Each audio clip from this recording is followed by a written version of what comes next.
धीरे धीरे देखते देखते आज 45वें नंबर के काप पर अपन पहुंच गए। 45वें नंबर का काप वैसे भी 4 और 5 को मिलाकर 9 का अंक होता है। राजू भाई क्या का अंक होता है? 9 का अंक होता है। 9 का अंक शाश्वत होता है। और आज 45वें नंबर का काप इतना महत्वपूर्ण है कि आधे से ज्यादा पब्लिक इसी काप को अगर पढ़ ले तो उसकी सारी बीमारियां ठीक हो जाए। कपूरे दादा क्या कहा मैंने? आधी से ज्यादा बीमारी पूरे शरीर में अगर कोई बीमारी की जड़ है सीलचंद जी तो पेट है। क्या है? पेट। पेट अगर बिल्कुल सही है तो पूरे शरीर के ऑर्गन बिल्कुल अपडेट रहेंगे, क्योंकि भाई पूरे शरीर का इंजन होता है लीवर। क्या होता है नवीन भाई? क्या होता है? लीवर। लीवर ही काम करना सही नहीं करेगा तो वो खून कहां से बनाएगा? कहां से गंदगी साफ करेगा? कहां से टॉयलेट बनाएगा? बना ही नहीं पाएगा। तो जब उससे सिस्टम गड़बड़ होता है तो वो किडनी को खराब कर देता है, किडनी हार्ट को खराब करती है और हार्ट माइंड को खराब कर देता है। ये चारों चीजों एक दूसरे से जुड़ी हुई है। इसलिए आचार्य भगवान बता रहे हैं यहाँ पर कि पेट संबंधित जितने भी रोग हैं, कितने पेट संबंधित जो भी रोग हैं वो आज इस काव्य की आराधना से साधना से ठीक हो जाते हैं। अब आपको लगेगा कि कल्पोल बातें, कल्पना है, महाराज जी तो ऐसे अपनी बात बता रहे हैं, अपनी दुकान चला रहे हैं। नहीं, आप कभी नागपुर जाना, और नागपुर में मंजू जैन है, सागर के रहने वाली है, अपनी एमपी की है। वहां उन्होंने अपना पूरा हीलिंग सिस्टम बना रखा है भक्तामर स्तोत्र पर, और वहां पर उन्होंने खूब बढ़िया इसकी आराधना की और इसकी मंत्र साधना कर रखी है। तो उससे इतना बड़ा प्रभाव है उनके जीवन पर कि करीब करीब 45-50 लोग, ज्यादा ही बता रहा हूँ, कम बता रहा हूँ, ज्यादा ही हुए होंगे, कम से कम 100 से ज्यादा लोग क्या कर चुके हैं? कैंसर संबंधित, पेट संबंधित कैंसर के रोग उनके दूर हो गए। किससे? सिर्फ 45 नंबर के काव्य की आराधना से। और आज भी कोई हैरान परेशान या दिक्कत में जाता है उनके पास, तो उनका हीलिंग सिस्टम बना हुआ है घर पे, वो वहीं रोकती हैं, उनसे त्याग करवाती है। सबसे पहला त्याग करवाती है वो नमक का। किसका त्याग? नमक का त्याग कर दीजिए, घी ऑयली छोड़ दीजिए, स्लाइड भोजन करिए, पानी पीजिए और इस आराधना को 24 घंटे पढ़िए। और वो वही केस लेती हैं जिसके लिए डॉक्टर ने भी हाथ खड़े कर दिए, जिसका कोई नहीं, उसका मंजू जैन 45वें नंबर का काप भक्तामर स्तोत्र ये कहती हैं। हमने भी कई लोगों को भेजा, कई लोग ठीक होकर के आए, और जो डॉक्टर ने कह दिया था कि हाँ ये गए, अब नहीं बचेंगे, उनको 4 साल 5 साल 8 साल तक लंबा कैरियर उनका उन्होंने खींच लिया। कहने का मतलब ये है, ये 45वें नंबर का काप बहुत इंपॉर्टेंट है। इसलिए जब भी आपको टाइम मिले भगवान की भक्ति आराधना करें, इसको पढ़ते रहें। पढ़ते रहने से भी हमारे जीवन में एक एनर्जी, ऊर्जा प्रभावित होती है, उससे हमारे पेट संबंधित सारे रोग ठीक हो जाते हैं, जिसे कहते हैं जलोधर। क्या कहते हैं?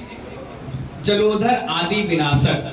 पेट संबंधित कोई भी बीमारी, आजकल शुगर है ना, पेट संबंधित है, थायराइड है, पेट संबंधित है, हार्ट की नसें ब्लॉकेज हो रही है, पेट संबंधित है, कब्जियत है, पाइल्स की प्रॉब्लम है, ये सब पेट संबंधित है, किडनी ये भी पेट संबंधित है, पथरी ये भी पेट संबंधित है। कितने लोगों की पथरी अपन ने ठीक कर दी। सुबह देखो आप 7 बजे से नंबर लगे रहते हैं। तो ये सब काय के कारण है? ये कहीं ना कहीं 45वें नंबर काव्य की आराधना के कारण। इसीलिए अगर आप 45वें नंबर के काव्य को पढ़ लेते हो तो बहुत बड़ा आपका संकट जीवन से हट जाता है। और कई लोग ऐसे भी हैं यहाँ पर होंगे जिनको औषधियां नहीं लग पाती, यानी दवाइयां लेते हैं वो असर ही नहीं करती, बेअसर हो जाती है, और किसी को खिलाओ तो असर कर जाती है। बंटी भाई क्या हो जाती है?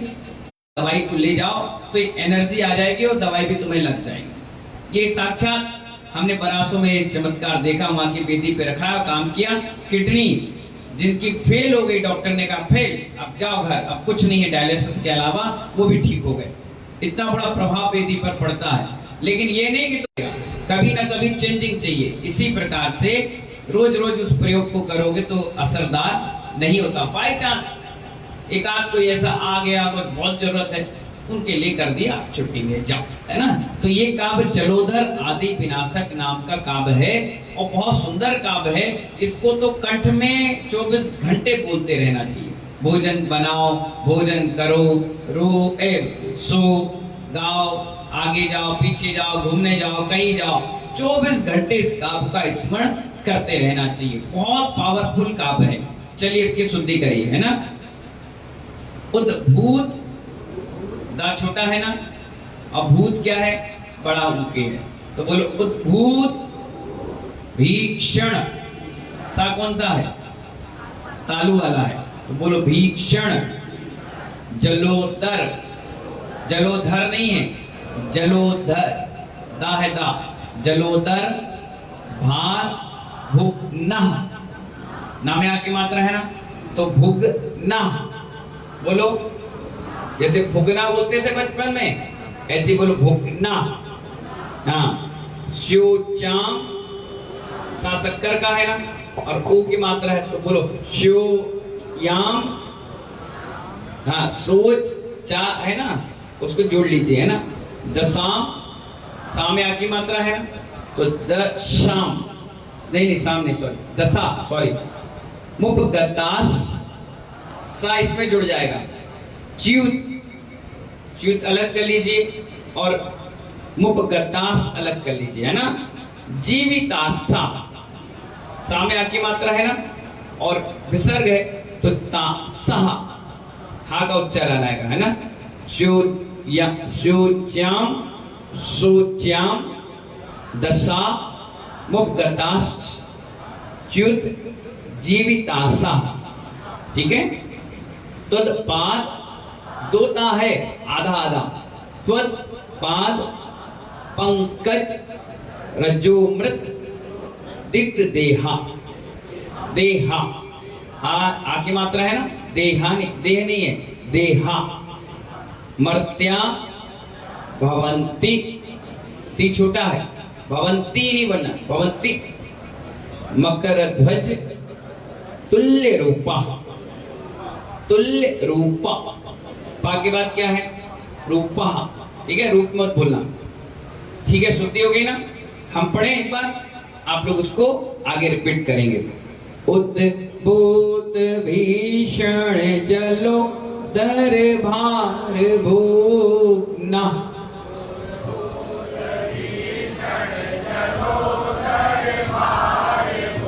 फिर से जोर से पढ़िए। उद्भूत भीषण जलो दरबार भोगना,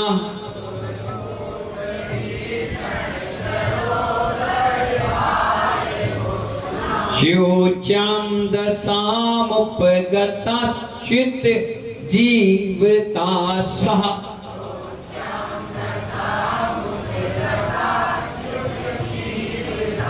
फिर से श्योच्याम दशामुपगता चित जीवतासः।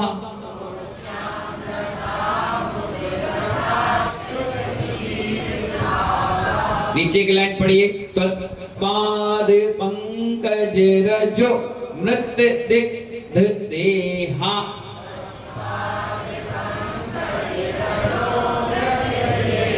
फिर से तत्पाद पंकज रजो मृत दिग्ध देहा,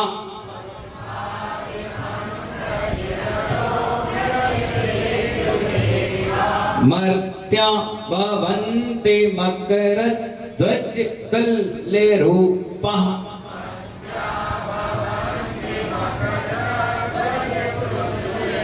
फिर से मर्त्या भवन्ति मकर ध्वज तुल्य रूपः।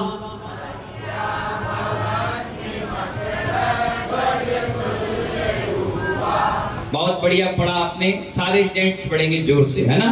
उद्भूत, जोर से पढ़िए। श्योच्याम,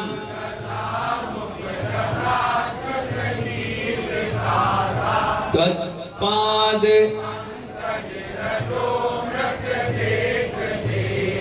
मर्त्या। सारी महिलाएं उद्भूत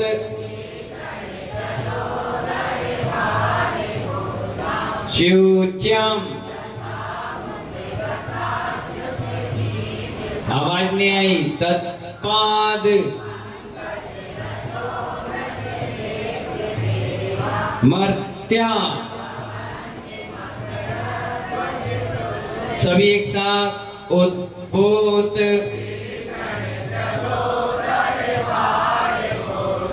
शुच्यम।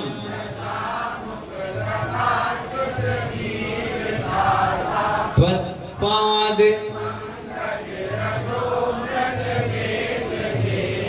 मर्त्या। बहुत बढ़िया, जोरदार ताली बजाओ अपने लिए। हाँ, बहुत अच्छा कार्य किया आपने कि इस काव्य को बिल्कुल शुद्ध उच्चारण सीख है। ठीक है ना। अब इसका भावार्थ समझिए। हे प्रभु, किससे कह रहे हैं? आदिनाथ भगवान से। कौन? आचार्य मानतुंग स्वामी जी मुनिराज कह रहे, जिस रोग जलोदर रोग के होने पर जिंदा रहने की आशा नहीं रह जाती। क्या नहीं रह जाती? कई ऐसी बीमारियां हैं जिसको डॉक्टर आपको अगर एक बार बता दे कि आपको ये बीमारी हो गई, दो मस्से होते हैं। क्या क्या? जोर से बोलो। एक मस्सा तो आप देखते हो जो चेहरे पर, शरीर पर, आसपास में कहीं भी हो जाता है, वो मस्सा। दूसरा मस्सा होता है पेट में, अतड़ियों में। जो एक्स्ट्रा फैट होता है वो कहीं बढ़ नहीं पाया, प्रोटीन की मात्रा बढ़ जाने के कारण वो अंदर मस्से के रूप में हो जाता है। ये लाखों हजारों में एक व्यक्ति को होता है। अब उस कारण से आदमी जो भी भोजन करेगा वो पेट में लटक जाता है, निकल नहीं पाता।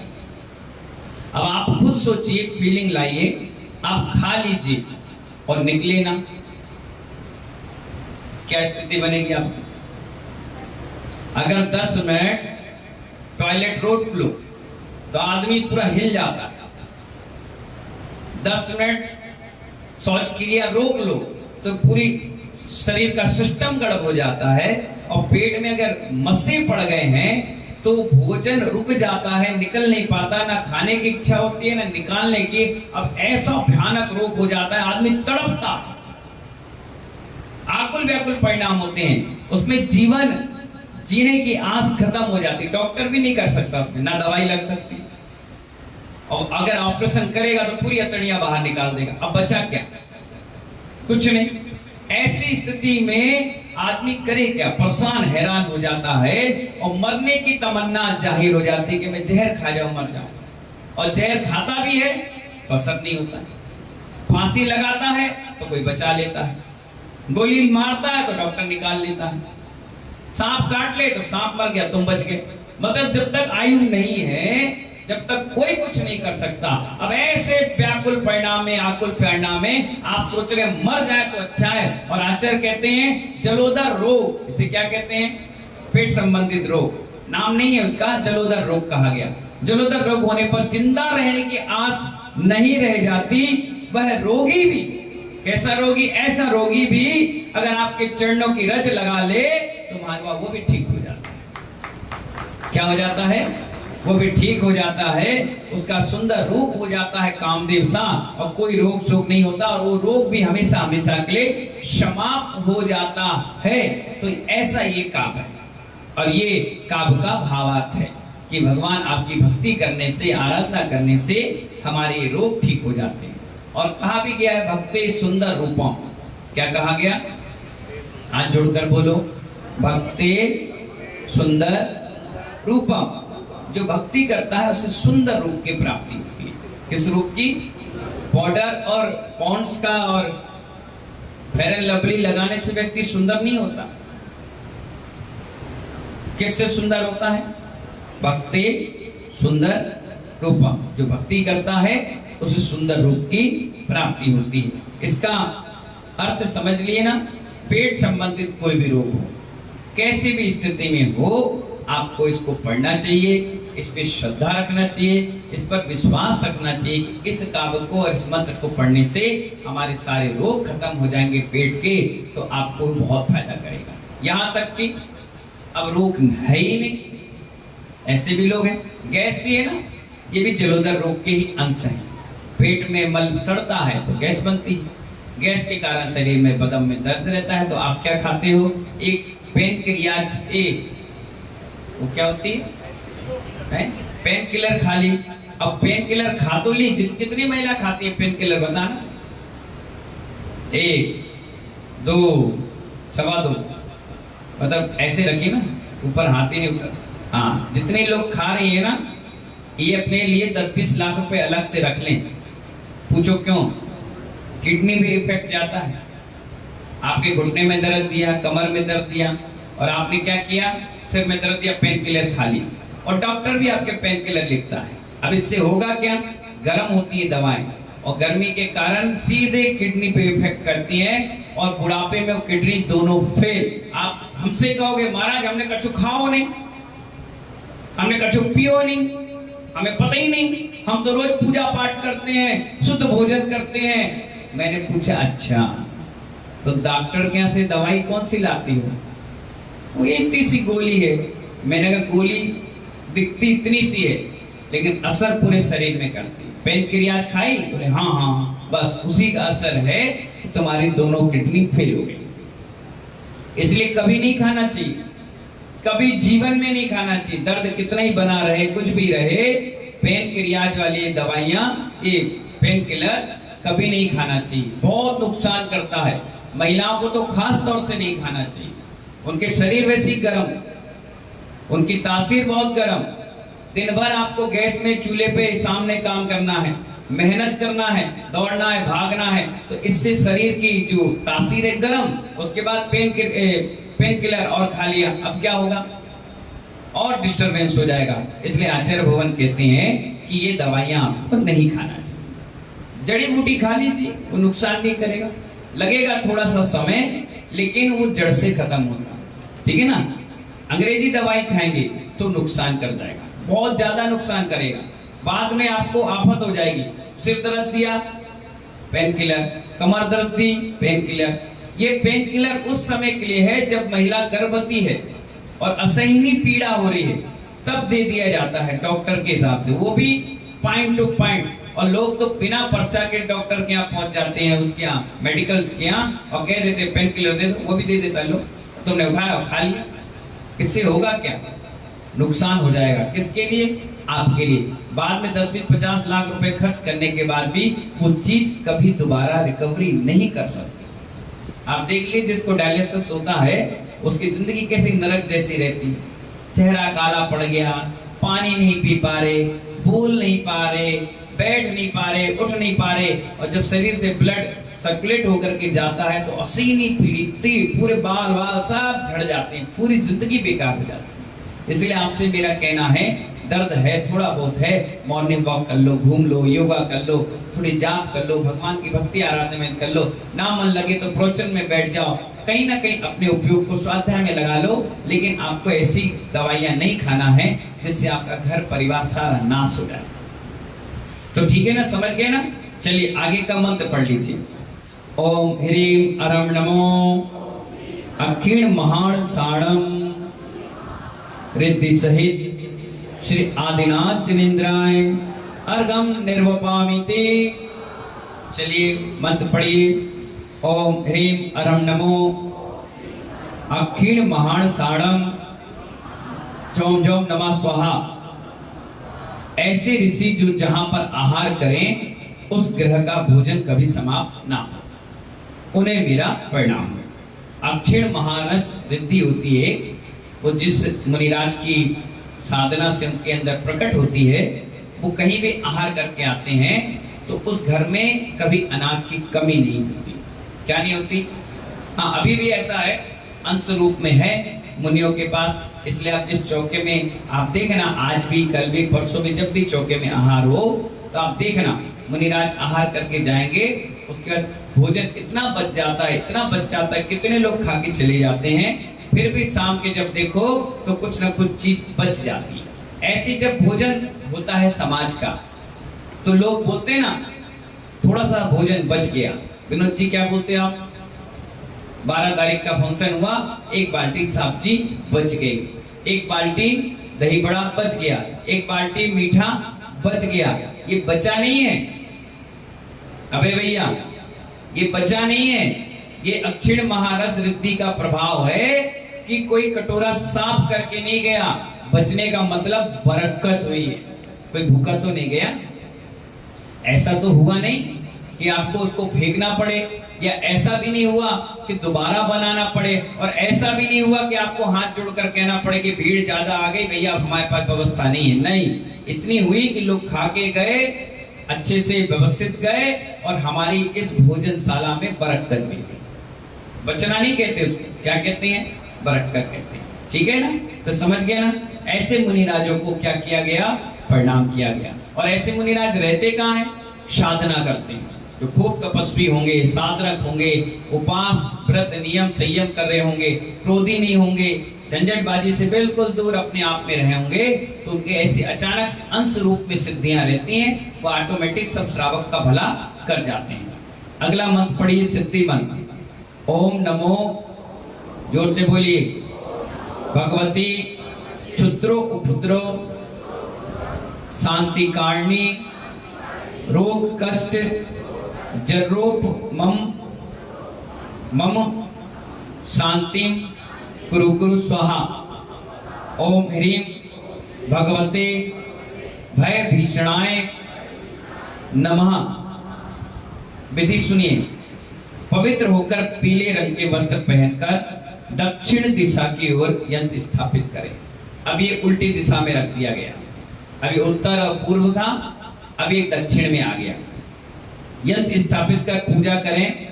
पश्चात पीले आसन पर बैठकर पीले रंग की माला द्वारा 1008 बार रिद्धि मंत्र का स्मरण कर सिद्ध करना चाहिए। हमारे टेबल का कलर कौन सा है? इधर देखो। क्या मैं आसन पे किस पे बैठता हूं? मेरे पास माला पीली, मेरे पास पेन पीला, यहां तक कि पुस्तक मेरे पास कवर में पीली, हर चीज पीला है। अब इसको समझ जाओ महाराज क्यों दवाई औषधि लेते नहीं। समझ गए तुम? नहीं तो तुम पीला रंग पोत के आ जाओ। नहीं, ऐसा नहीं, जो चीज इसमें बताई उस हिसाब से काम करिए, है ना? 45वें नंबर का विधि गुण सुनिए।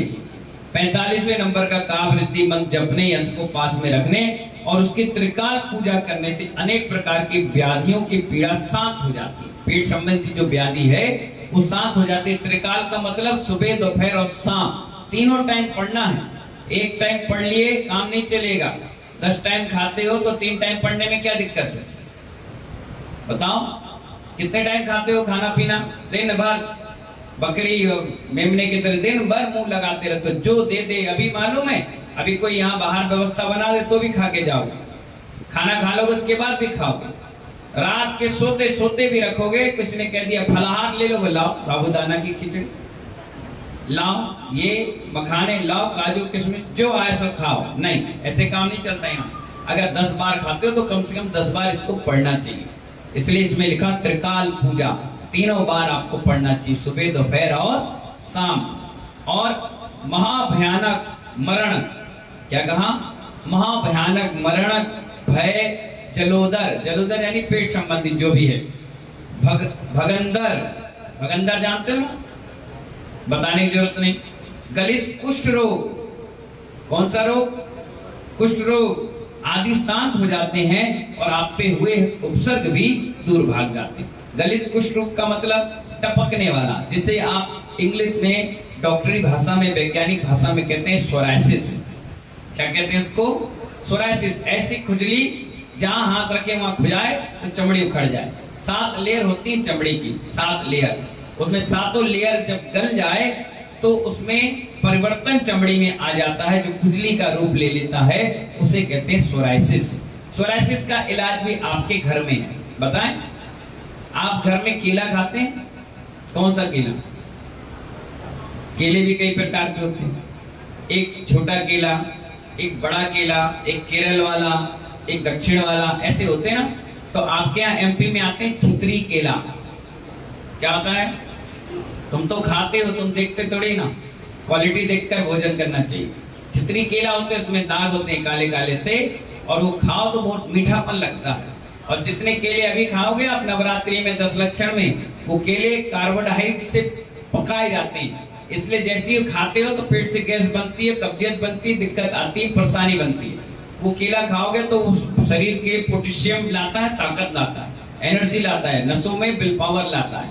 तो वो केला जो है खा लिया आपने, उसके बाद उसका जो छिलका है उसको निकाल लीजिए।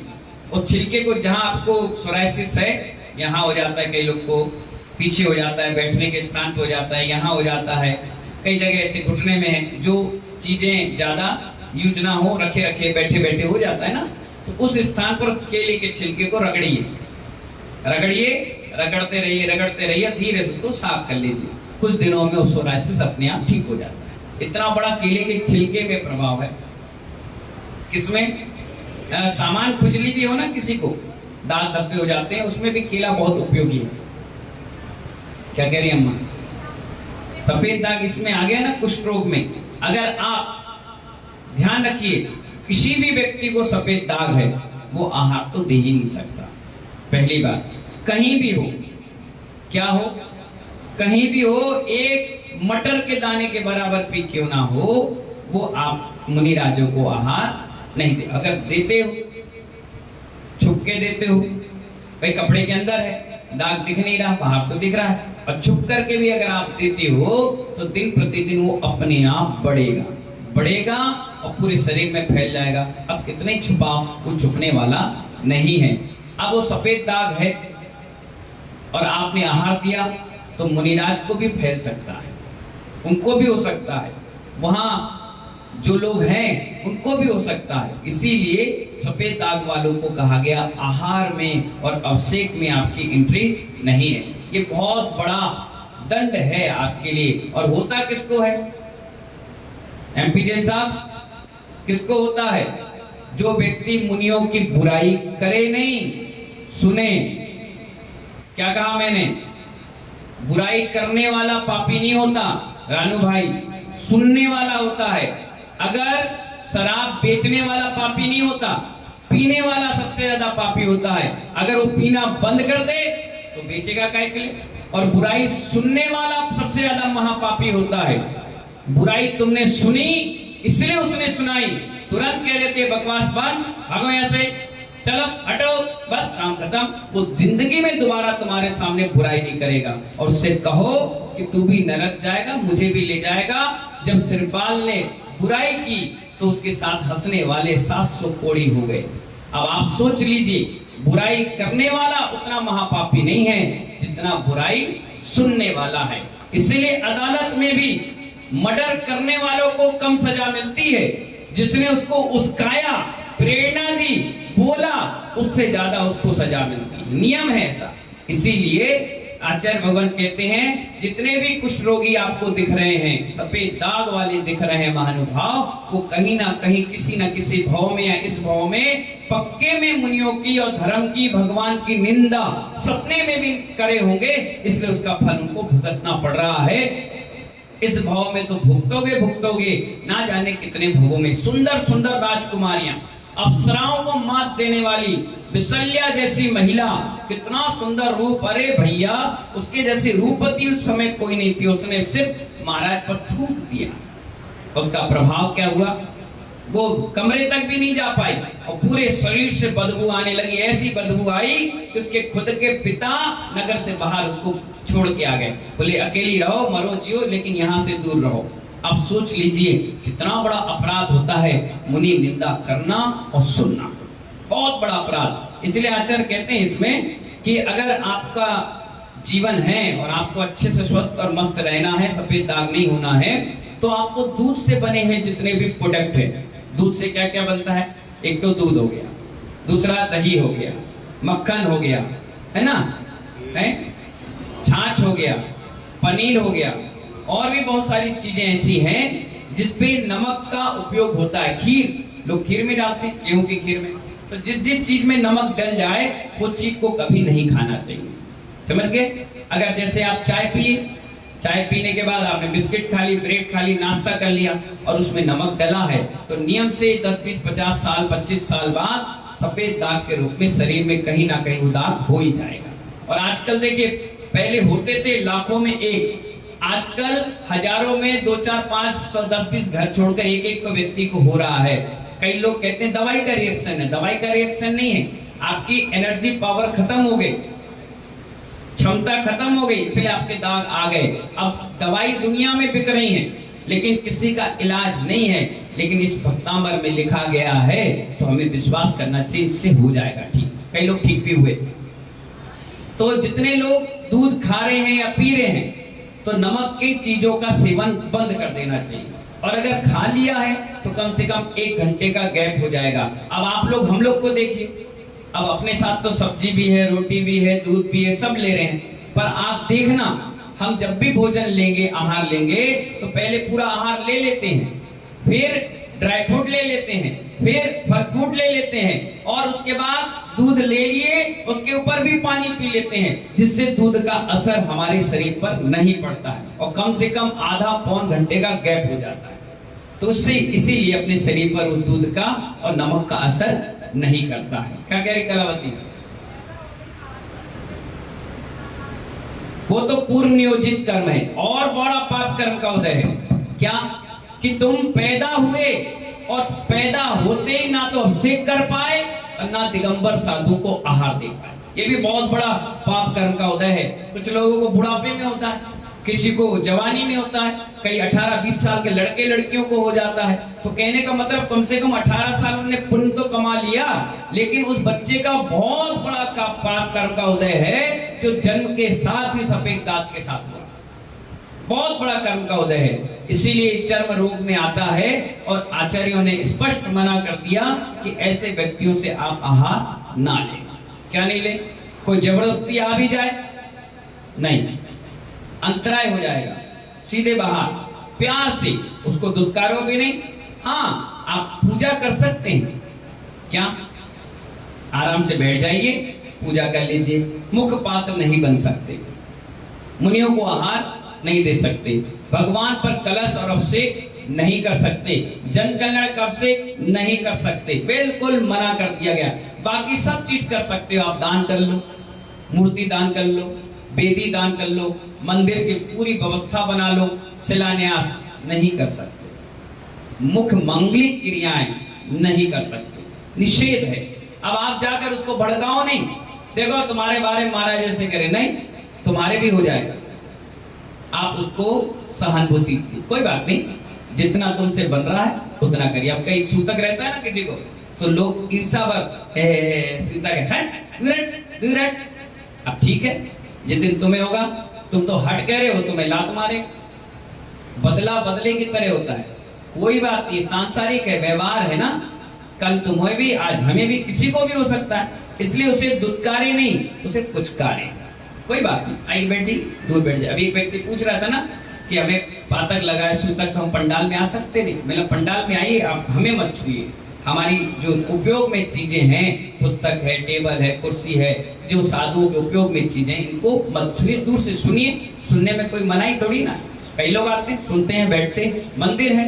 अब जिस मंदिर में नियम है कि सूतक और पातक वाले घुस भी नहीं सकते, तो वहां खिड़की बनी, वो खिड़की से दर्शन करते हैं। और कई लोग क्या करते हैं, मंदिर में आ जाते हैं, दूर से दर्शन कर लेते हैं। गंधोदक नहीं लेना चाहिए। क्या कहा मैंने? सूतक हो चाहे पातक हो, गंधोदक नहीं लेना चाहिए। अब आप क्या करते हो, दूर से दे दो। एक काम करना, वो तार है, इलेक्ट्रॉनिक तार, एक बार उसको छू लेना, कहना हमने प्लग में थोड़ी ना हाथ डाला, हमने तार में लिखा, तार को छुआ, करंट तो करंट है, चाहे तुम लो चाहे दूसरा दे। इसीलिए कभी भी गंधोदक, सूतक और पातक में नहीं लेना चाहिए। जिसने ले लिया गलती थी, कोई बात नहीं, अनजाने में हो गई, लेकिन अब दोबारा नहीं लेना चाहिए। अब ये भी नहीं कि हम गंधोदक दे रहे, खड़े तो हो गए और हम कह रहे गंधोदक नहीं नहीं नहीं नहीं, ऐसा नहीं, दूर खड़े हो जाओ ना।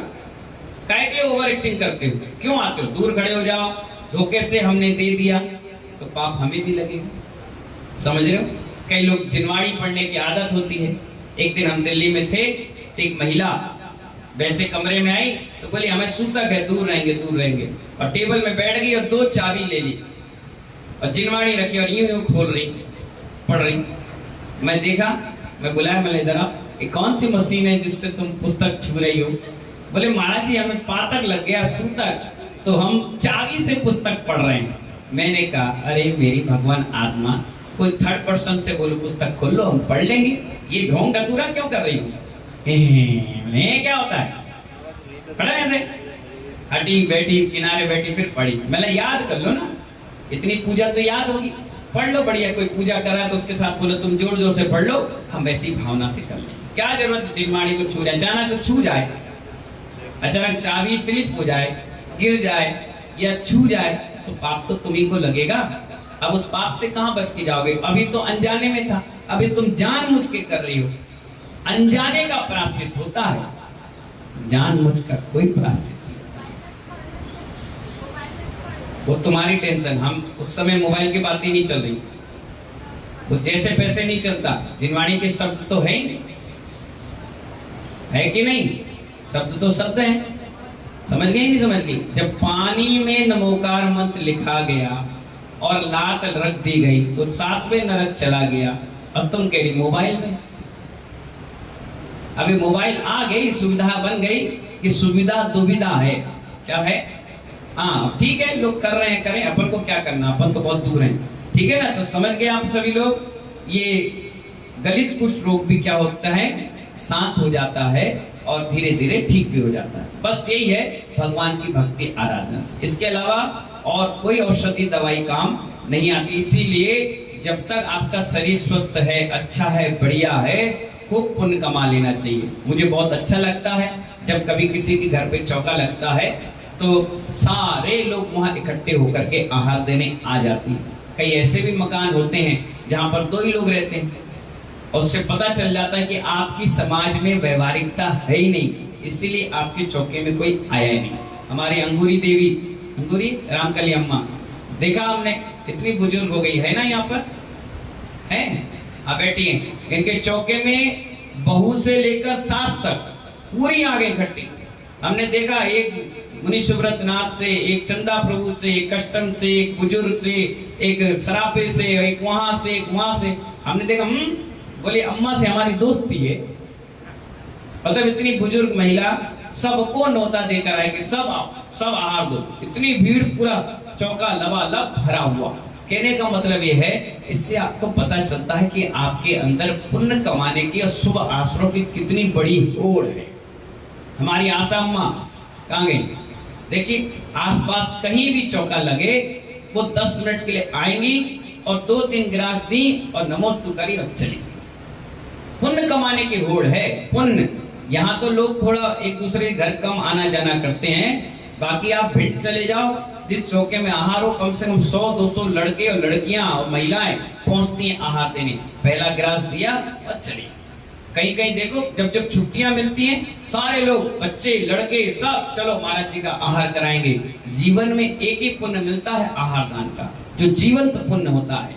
और एक बार 1 गिलास देने के बाद 3 टाइम उस सामायिक के द्वारा उस श्रावक के खाते में पुण्य पहुंच जाता है।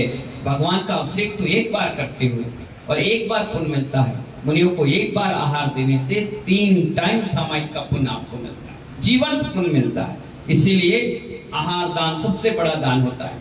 तो अपन लोगों ने समझ गया 45वें नंबर का काम पूरी तरीके से, है ना? और इसको पढ़ना आपको बहुत अच्छा लगेगा, आपके जीवन में भी बहुत अच्छे चमत्कार और अतिशय पैदा होंगे। ऐसी मेरी मनोभावना और भावनाएं हैं। जय बोलिए महावीर भगवान की।